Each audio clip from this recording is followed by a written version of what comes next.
Almost a year ago, I asked this question. Can you become a UK citizen without knowing English? So I looked into how you could gain settlement in the UK if you happen to speak Welsh but not English.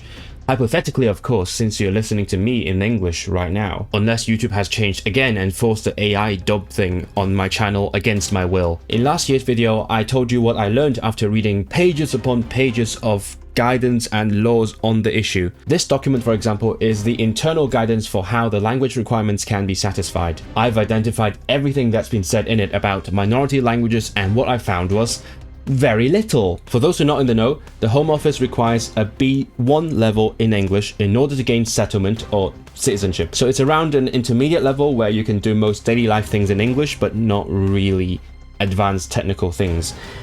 They do not say what level they require for Welsh and Scottish Gaelic, obviously, but what I have is a B2 or advanced certificate in Welsh. I have already taken that exam and passed it. So my Welsh exceeds what the government requires my English to be. So over the past year, I've been emailing back and forth with people in positions that can actually create change. And I even got an actual response from the Home Office, which, if you're not familiar, is responsible for making immigration rules. Wait, what time is it? Oh yeah, it's tea time again. So welcome to Rhapsody in Lingo. My name is Israel, and today is the day I submit my settlement application and conclude my quest to use only Welsh to become a British citizen. Well, not really, but rather to gain UK settlement, which Reform is thankfully not able to stop me getting quite yet.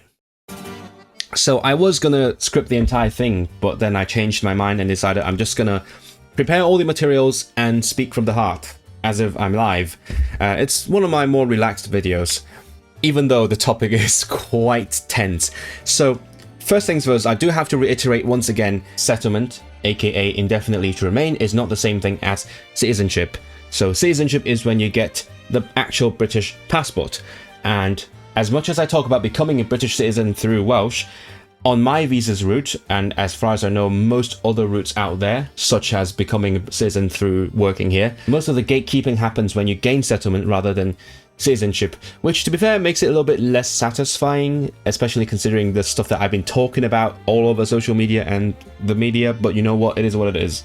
And in my case, said gatekeeping includes two separate requirements that involve languages. One of them being the citizenship tests, which you have to do in a language, usually in English, and the other one being the language requirement, which if you come from a place such as Canada, you would not have to satisfy. But I do, because we are from a part of the British Empire that is, I suppose, not British enough for them. And in case you're not caught up, I actually have done my citizenship test in Welsh already. See my vlog in Cardiff for more details, which is proving to be a very popular vlog right now, and I'm quite proud that I've done that.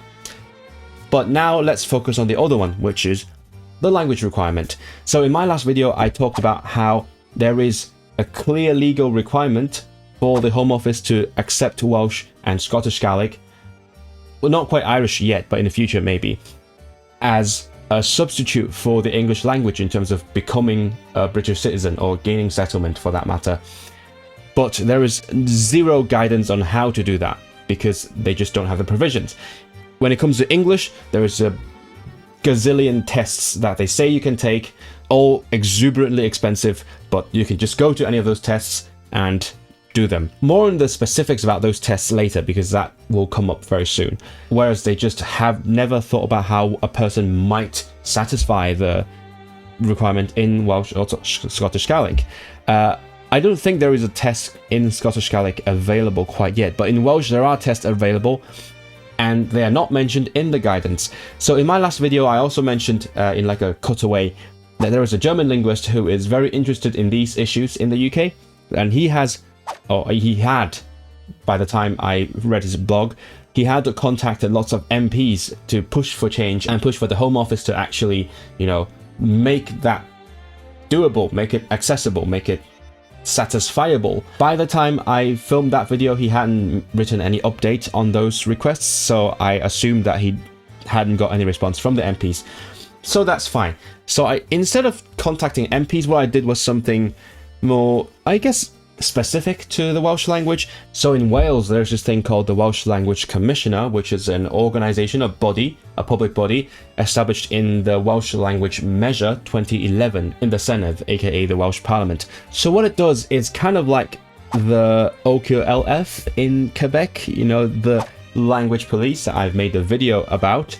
I mean, that one has a bad rep, but I think the concept behind them is similar.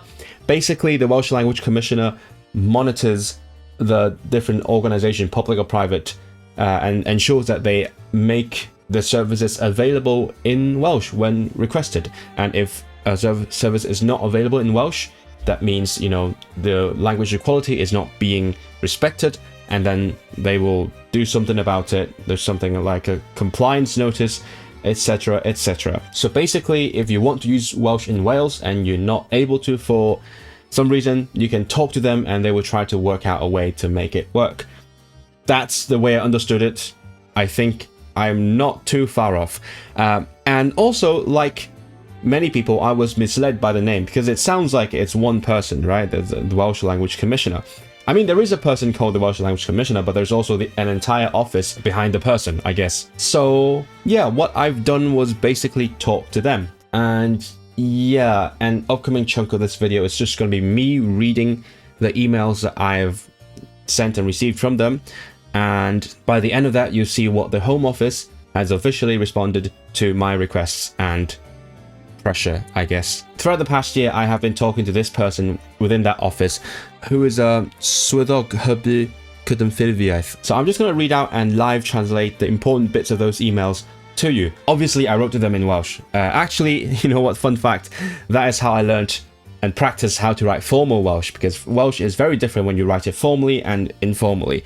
And there's a lot of grammar that you don't use in informal Welsh. And thanks to these emails, I got to practice a lot of those forms. So the first time I got in touch with the Welsh Commissioner, they said, plural, because, you know, that's an office, the Commissioner has received another request recently about the same issue. That request is connected to a person who had gained the Welsh language certificate on the intermediate level, canolradd, so around a B1.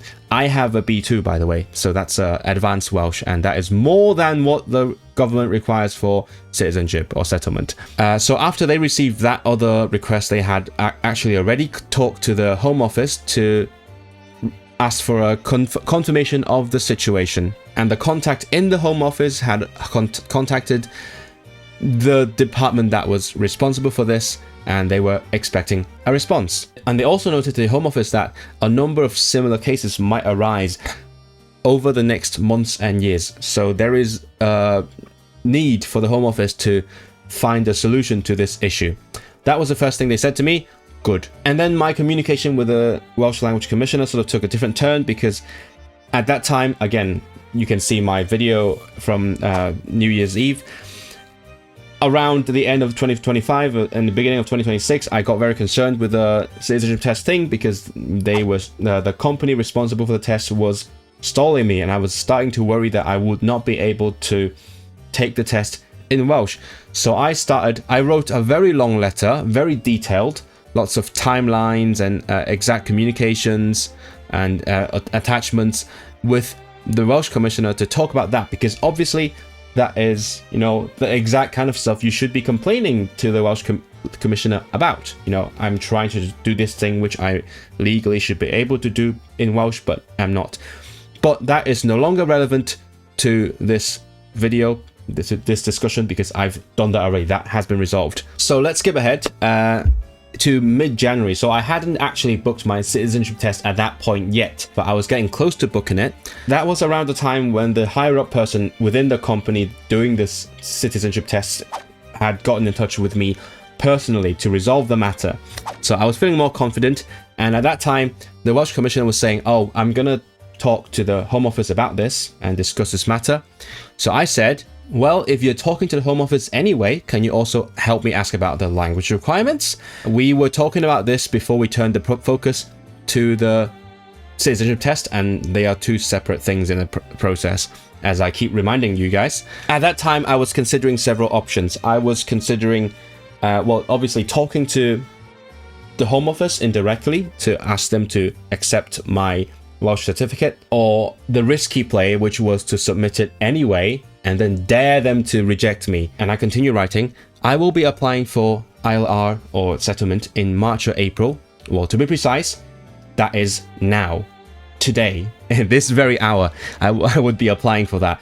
By the end of this video, mind you, I'm considering whether it will be too risky for me to send my Welsh language certificate, B2, anyway, without having got a confirmation from the Home Office that it will be accepted. A rejection would be challenging financially and also threaten my legal status in the country. I am very keen on completing the process, the entire process, through the medium of Welsh, of course, without risking my security. So I would be very thankful if you could press for, not a receipt, sorry, a response from, or an update from the Home Office. And then 3 days later, on the 15th of January, came the final disappointing answer. That was, yeah, I hadn't even done the citizenship test yet, but you know, that was pretty quick. They gave me the answer. The Home Office has responded about the language requirements by confirming that only in English is there a way. Oh, well, that's how you phrase it in Welsh. There is a way. I guess in English you would say it is possible. Only in English is it possible to prove your language eligibility for becoming a citizen. At the moment, the requirement does not extend to Welsh. So qualification in Welsh is not valid for this requirement. The Home Office has also included this link in their response, which confirms the current expectations. And if you look at the link, it's basically the one that I've shown you in the past video. They continue to say, the UK government has confirmed that they have committed to simplify the rules for immigration. And as part of this, the Home Office is reviewing how people applying for citizenship can prove their ability in English, Welsh, or Gaelic by using a wider range of qualifications. But there is currently no date for when this work will be completed. The Welsh Language Commissioner has asked to have a meeting with the relevant team in the Home Office in order to ensure that this work will be moved forward. And then the rest of this is about the citizenship test, which is, you know, the different thing. So yes, the TLDR is, as I've explained on a couple of different occasions, including on my in real life stream in Cardiff, basically what they're saying is, despite that there is a legal requirement for them to accept Welsh as a, you know, possible language that I know in order to become a citizen. Well, they don't say that because they just, you know, skip over that part. You know, of course they wouldn't admit their shortcomings. Despite that, it's not possible. And the reason, as I understand it, is because the English tests that they accept are very specific. It's not just any English test you can take out there, not the ones that you can take for university, such as IELTS. They have a specific test. Some of them are run by IELTS, some of them are run by other institutions. Specific tests that tailor to the kind of level of security that they require for citizenship. For some reason, compared to people applying for universities in the UK, it is way more important for people applying for settlement in the UK to, you know, not be cheating in their exams. Yeah, very important. Yeah, because even when I did my citizenship test, I went through the same kind of security as I said in my stream, in real life stream, and also in my vlog. When you go in the room, in the preparation room, they, you know, pat you down, they check your collars, they check your sleeves, you know, the trousers, they check your socks if there's anything inside, and they use a metal detector on all over me. They check if I've written anything on my hands, etc, etc. So they take that quite seriously, which, to be fair, I think I understand. And what they're saying is, when I took my Welsh language exam, that did not have the same level of security because, you know, that was not taken as part of my settlement process. It was just a Welsh exam and it didn't really care that much. I mean, who the fuck would cheat in a Welsh exam anyway? Like, you don't need it for you don't need it to do anything. You just do it because you want to do it. So they had no reason to suspect that I was cheating. And also, I mean, Welsh at the advanced level, like why would anyone apply for that exam if they don't actually have the intention to take it, honestly? But that's beside the point. So yeah, that's it. And also, I have actually asked people about how it's like to take the test, because I talk to my barber a lot, as you do. Everyone talks to their barbers when they're getting their haircuts. And so he's also from Hong Kong. He's currently going through the settlement process around the same time as I am, a bit later than me. So earlier he was saying he was worried that the Home Office would raise the requirement to B2 because he is not very confident speaking English. He mostly works with Hong Kong people like me, yours truly. So he was concerned about the requirements being raised. But later on, the next time I saw him, he was not concerned anymore because, you know, the Home Office won't be able to change the requirements in time before his settlement anyway. So he was like, I'm just going to take the B1 test. And he did. And he told me how it's like. It's literally, it's so simple. Like, you book the test, you go in, go through all the security stuff, you know, get patted down like a very serious American airport. You yap to a person, I think online. Yeah, I think it is online. For 10 minutes, answer some questions, and you leave, and you come out with like 200 less pounds in your account. Amazing. In comparison to that, Jesus Christ, my Welsh test was so much more difficult. I mean, you can check out my vlog where I did the Welsh exam. It is so incredibly hard. You listen to people speaking at light speed, you read literary works, you write whole essays about your life and whatnot, and you have this 1 hour long speaking test where you have to debate whether too many people are going to universities. I mean, in terms of language ability, I just keep reiterating, I definitely fulfill the requirements, but it's just the bureaucracy, you know. They need that security, and it is way beyond just some person saying, oh fine, it is okay, we can do this. It is the entire system that has been set up to process immigrants that has completely neglected the existence of other languages in Britain. And that's not something we can change in any short or reasonable amount of time. Probably will take another person going through the entire citizenship process before they actually manage to change something, if they even want to. So to wrap up this part of the video, I said I appreciate the response. It is very disappointing. There's a clear statement in the British Nationality Act 1981, Schedule 1, Paragraph 1, Section 1C, that the knowledge of Welsh or Scottish Gaelic should be enough to become a citizen. I understand that additional provisions are required to accept these other qualifications at the same level of security as the English test, but decades have passed since that Nationality Act, and this is a significant roadblock towards language equality. So I hope that you will be able to continue putting pressure on the Home Office to organize these necessary provisions after I complete my own settlement process, because if you don't, they will simply continue dragging their feet. So that is the end of the emails that I will read you today. That's a lot of reading. I hope that you understand the situation from both perspectives. Obviously, I hope that you have my back. I hope that you support what I'm trying to do.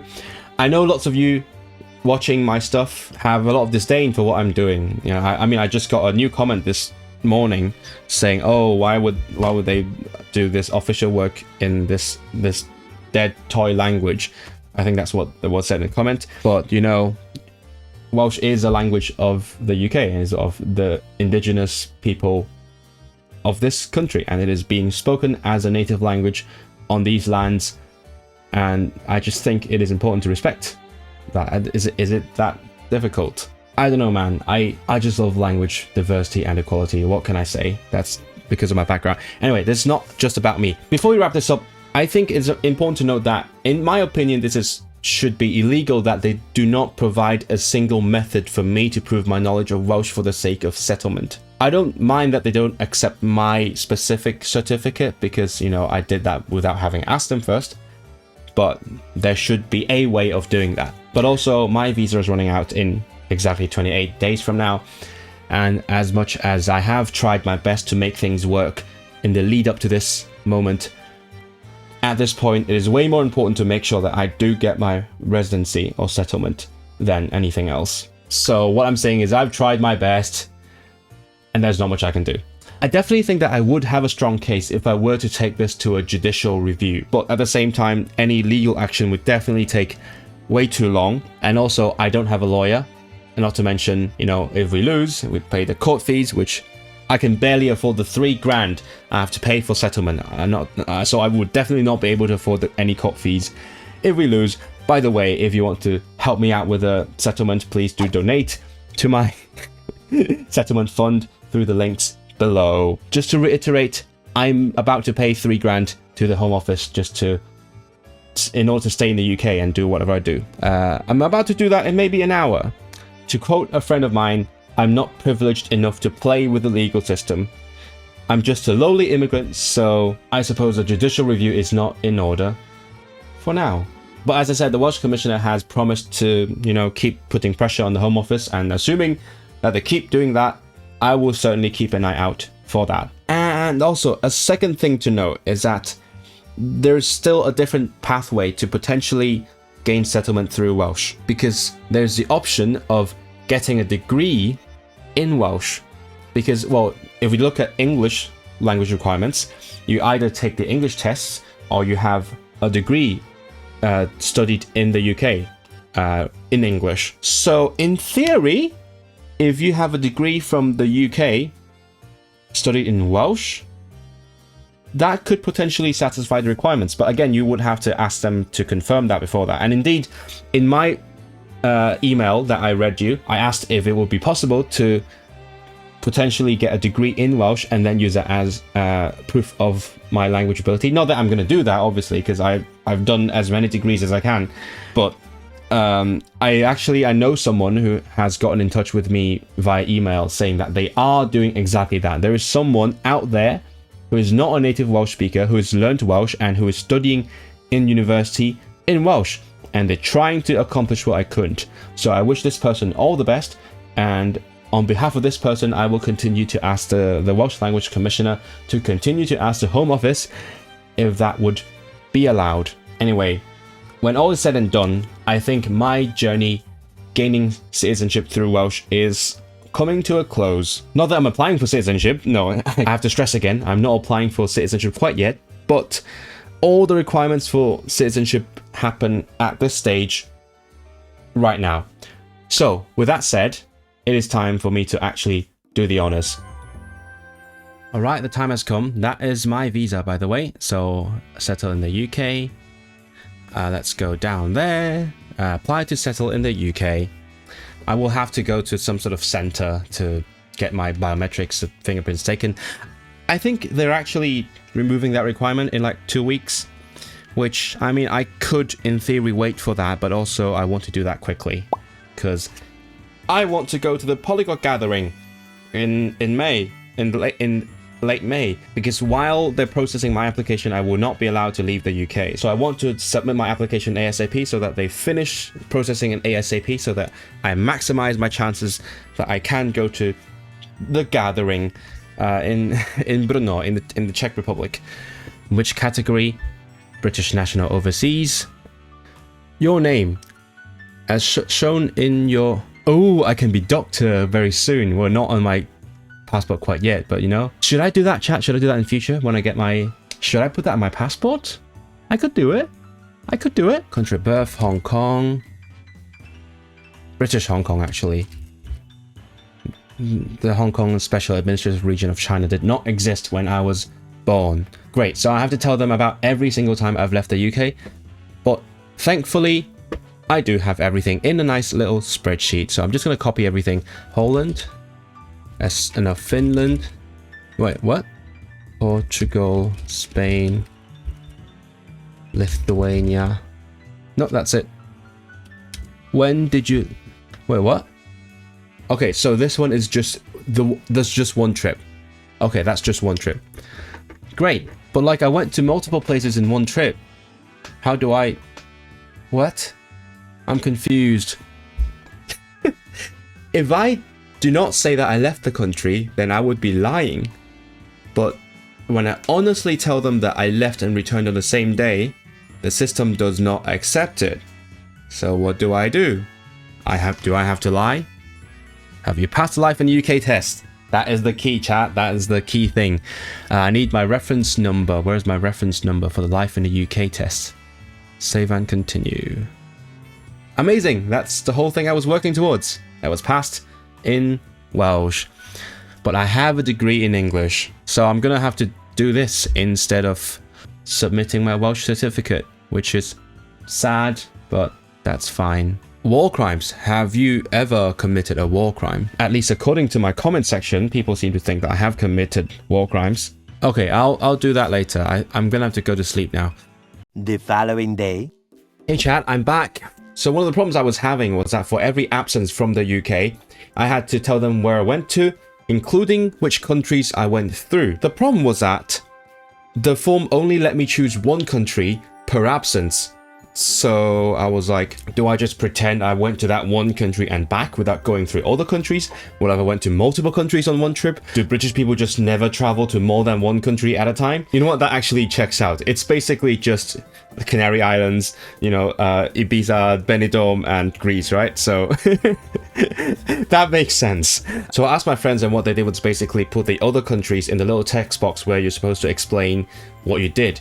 So I will be doing that. So another thing is that during the gap from last night to tonight, my friend has actually got her settlement approved, which is a great thing because I've been hoping that she would get approved before I submitted my application because I know how long it's taken her. So that gives me a better estimate of how long my application might take.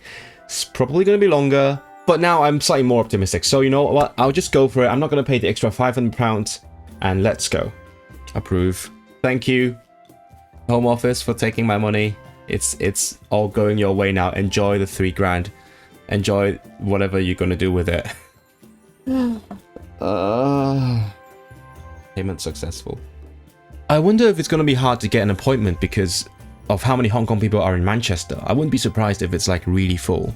Of course, this is also privatized. Everything in this fucking government is privatized. Like the citizenship tests run by 2 different companies, the visa services, now this whatever settlement thing that is run by a different company. Anytime. Oh my god, it's selling me more services. Of course, you can pay extra to get anytime. Ugh.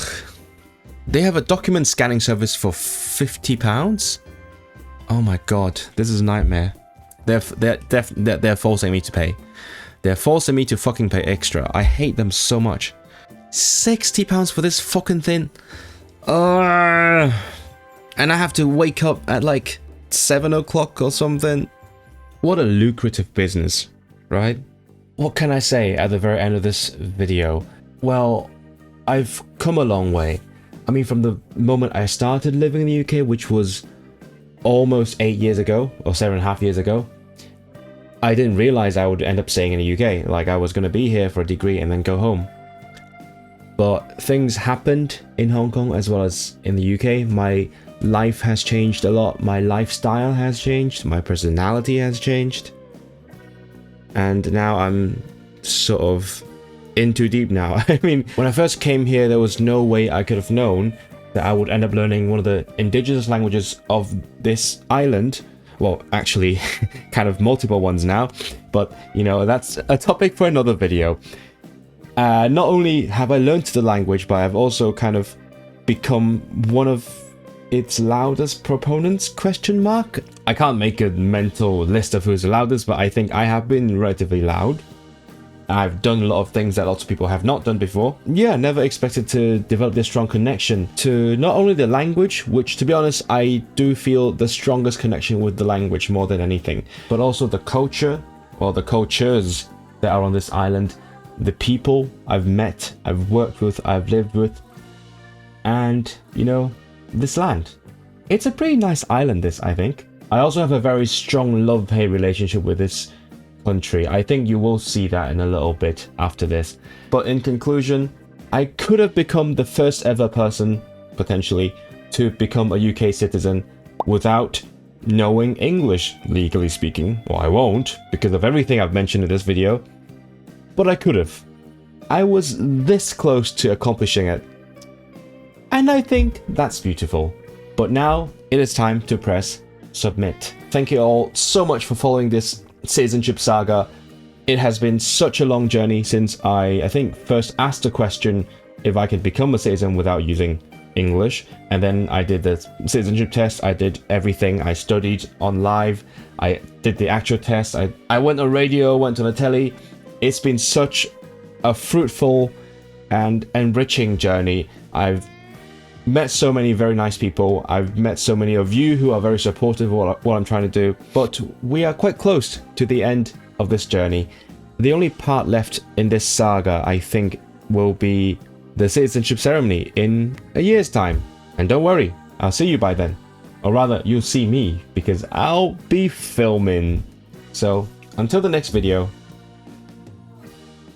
Chat, I got it. I've been going crazy the past week, but finally I've got it. The indefinite leave to Wait, why is it not saying indefinite leave to remain? Indefinite permission to stay? What the...